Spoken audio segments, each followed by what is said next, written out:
It is April 14th, and it's time for chapter 10 of The Little Prince. And I believe in this chapter, the Little Prince starts exploring and he begins to meet some very interesting people. Chapter 10.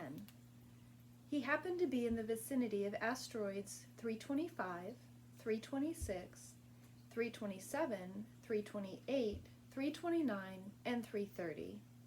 So he began by visiting them to keep himself busy and to learn something. The first one was inhabited by a king. This is what the king looks like. He has a very tiny planet too, doesn't he? Wearing purple and ermine, he was sitting on a simple yet majestic throne. "Ah, here's a subject," the king exclaimed when he caught sight of the little prince. And the little prince wondered, how can he know who I am if he's never seen me before? He didn't realize that for kings, the world is extremely simplified. All men are subjects. "Approach the throne so I can get a better look at you," said the king, very proud of being a king for someone at last. The little prince looked around for a place to sit down, but the planet was covered by the magnificent ermine cloak. You can see that in the picture. So he remained standing, and since he was tired, he yawned. "It is a violation of etiquette to yawn in a king's presence," the monarch told him. "I forbid you to do so." "I can't help it," answered the little prince, quite embarrassed. "I've made a long journey, and I haven't had any sleep." "Then I command you to yawn," said the king. "I haven't seen anyone yawn for years. For me, yawns are a curiosity. Come on, yawn again. It's an order." "That intimidates me. I can't do it now," said the little prince, blushing deeply. "Well, well," the king replied. "Then I command you to yawn sometimes, and sometimes to—" He was sputtering a little and seemed annoyed. For the king insisted that his authority be universally respected. He would tolerate no disobedience, being an absolute monarch. But since he was a kindly man, all his commands were reasonable. "If I were to command," he would often say, "if I were to command a general to turn into a seagull, and if the general did not obey, that would not be the general's fault. It would be mine." "May I sit down?" the little prince timidly inquired. "I command you to sit down," the king replied, majestically gathering up a fold of his ermine robe. But the little prince was wondering. The planet was tiny. Over what could the king really reign? "Sire," he ventured, "excuse me for asking." "I command you to ask," the king hastened to say. "Sire, over what do you reign?" "Over everything," the king answered with great simplicity. "Over everything?" With a discreet gesture, the king pointed to his planet, to the other planets, and to the stars. "Over all that?" asked the little prince. "Over all that," the king answered. For not only was he an absolute monarch, but a universal monarch as well. "And do the stars obey you?"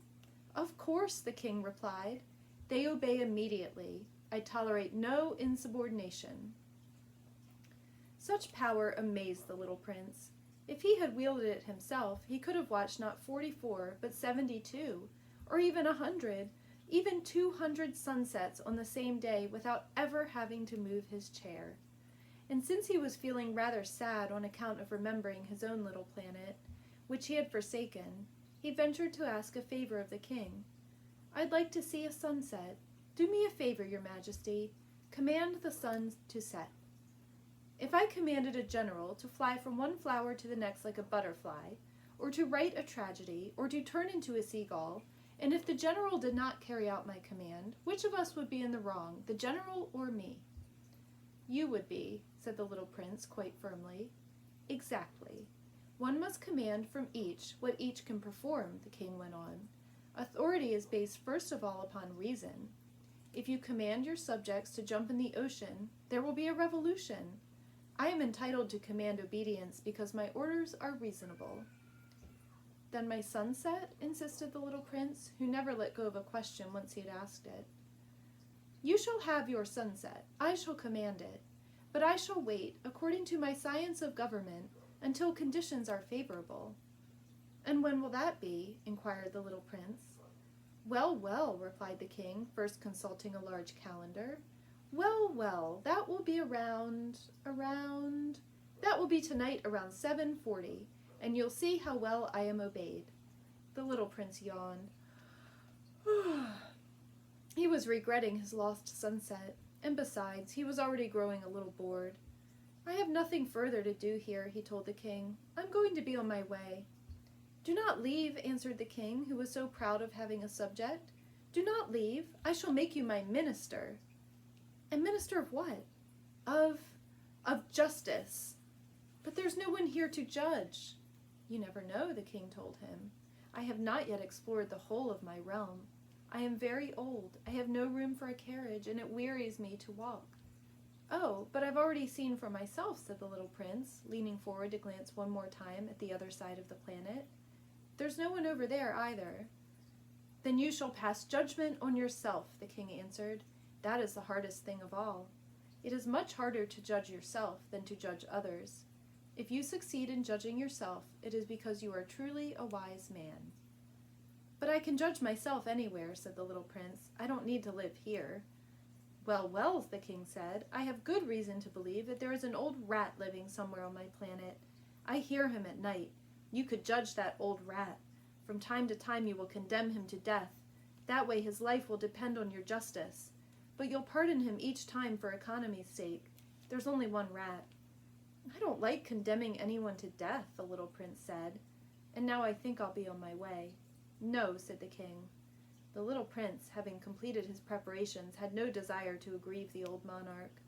"If your majesty desires to be promptly obeyed, he should give me a reasonable command. He might command me, for instance, to leave before this minute is up.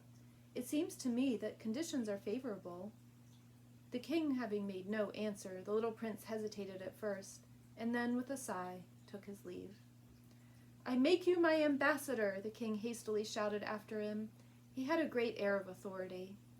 "Grown-ups are so strange," the little prince said to himself as he went on his way. I think I have to agree. And I'll see you tomorrow for chapter 11.